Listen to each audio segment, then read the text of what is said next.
आज हम लोग को सबसे पहले पढ़ना है कि जीव जन्म किसे कहते हैं। सबसे पहले कि जीव जन्म में कैसे होता है। नंबर देखते हैं कि जनन क्या होता है। जनन का अर्थ होता है पैदावार। जनन का अर्थ होता है पैदावार, अर्थात जब कोई जीव या जंतु अपने समान नए संतान की उत्पत्ति करता है तो इसे जनन कहते हैं। अर्थात अपने समान नए बालक या बालिका की उत्पत्ति करना ही जनन कहलाता है। आप देखिए जन्म से पहले देखते हैं नंबर 1 कि जीवन काल किसे कहते हैं।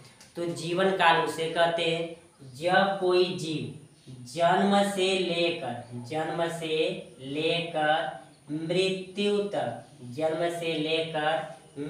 तक जो जीवन की क्रिया चलती रहती है तो इसे जीवन काल कहते हैं। अर्थात जन्म से लेकर मृत्यु तक जो क्रिया चलती रहती है तो इसे जीवन काल कहते हैं।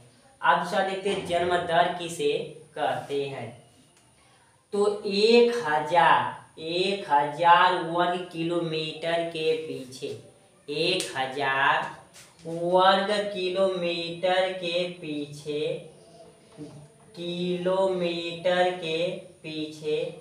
जितने बच्चे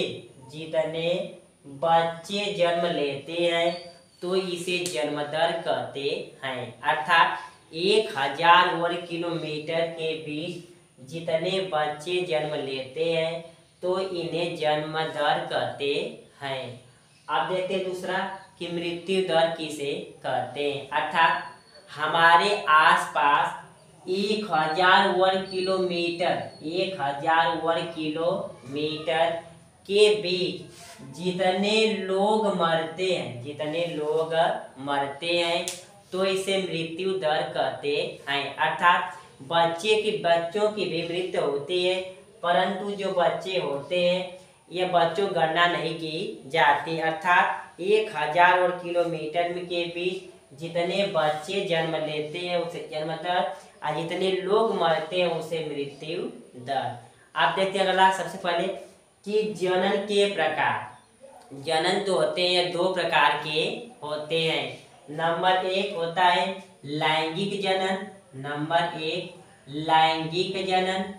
और नंबर 2 होता है अलैंगिक जनन।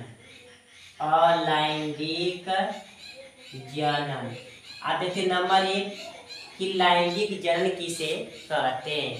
अर्थात जनन पढ़े थे हम लोग कि जनन का अर्थ होता है पैदावार।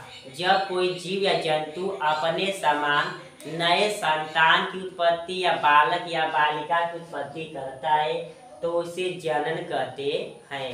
जैसे बच्चे भी होते हैं जो जीव जंतु होते हैं, चाहे गाय हो गया, चाहे कुत्ती हो गया, चाहे मनुष्य, चाहे जीव अन्य प्राणी जो हो गए, ये अपने समान नए संतान की उत्पत्ति करते हैं। आप जन्म जो होते हैं 2 प्रकार के होते हैं। नंबर 1 लैंगिक जनन और दूसरा अलैंगिक जनन। देखते हैं लैंगिक जनन किसे कहते हैं। तो जीन जनन में 2 जनक की आवश्यकता होती है तो इसे लैंगिक जनन कहते हैं। अर्थात जिन जनक में एक नर और एक मादा दोनों की आवश्यकता होगी तो इसे लैंगिक जनन कहते हैं। जैसे माता और पिता ये जितने लोग होते हैं इनमें लैंगिक जनन होता है। तथा जितने पशु होते हैं इनमें भी लैंगिक जनन होता है। अर्थात जिनमें नर अलग और मादा भी अलग, एक दूसरे से डिफरेंट हो, परंतु एक जीव दूसरे जीव से आपस में मिलते हुए दिखाई देते हैं तो उसे लैंगिक जनन कहते हैं। अर्थात जिनमें 2 जनक की आवश्यकता होगी तो इसे लैंगिक जनन कहते हैं। अगला देखते हैं अलैंगिक जनन। ऐसे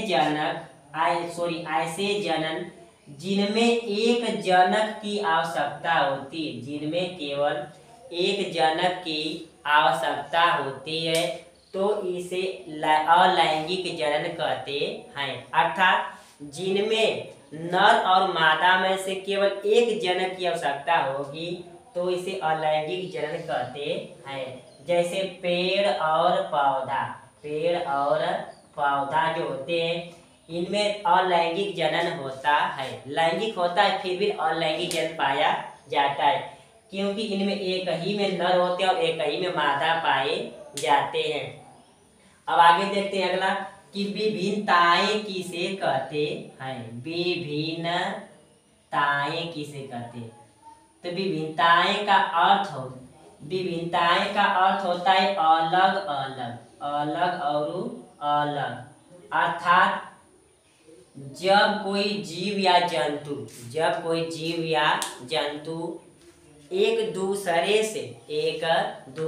से अलग या डिफरेंट होते हैं तो इसे विभिन्नताएं कहते हैं। अर्थात जब कोई जीव या जंतु एक दूसरे से अलग अलग दिखाई देते हैं तो इसे विभिन्नताएं कहते हैं। जैसे पृथ्वी पर पेड़ पौधे, मनुष्य, जीव जंतु, गाय भैंस, पशु जो होते हैं एक दूसरे से अलग अलग दिखाई देते हैं तो इसी को हम लोग विभिन्नताएं कहते हैं। आप एक बार पूछता कि विभिन्नताएं की आवश्यकताएं। तो